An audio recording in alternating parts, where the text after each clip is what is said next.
When it comes to truth, we live in interesting times because for every drop of information you can find, there is an ocean of misinformation.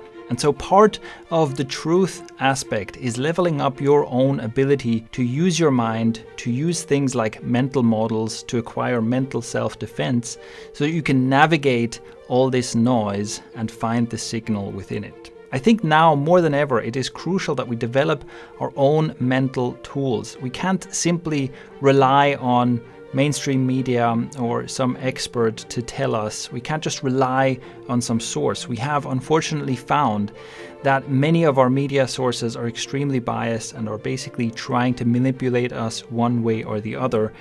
And trust in institutions is at an all-time low. And I think that's mainly because in many cases, institutions have proven to us that they are not trustworthy. If we don't develop our own minds, our ability to think clearly and strategically, and our ability to determine truth from falsehood, then we remain easy to manipulate and easy to be taken advantage of.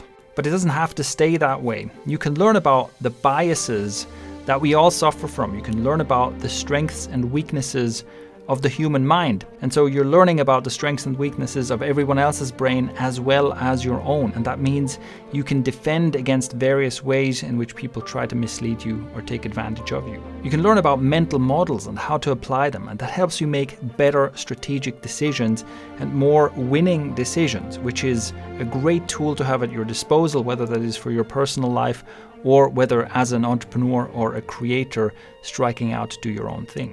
And you can learn how to develop your own epistemic process to make sense of the world around you.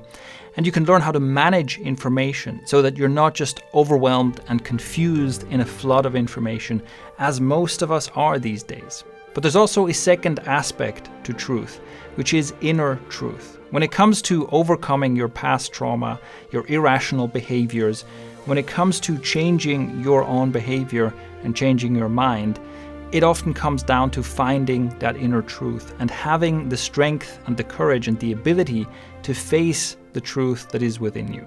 When it comes to emotional issues, emotional baggage, and emotional healing, the starting point is always truth. And we use approaches like introspective writing and communication exercises to tackle this in a practical way.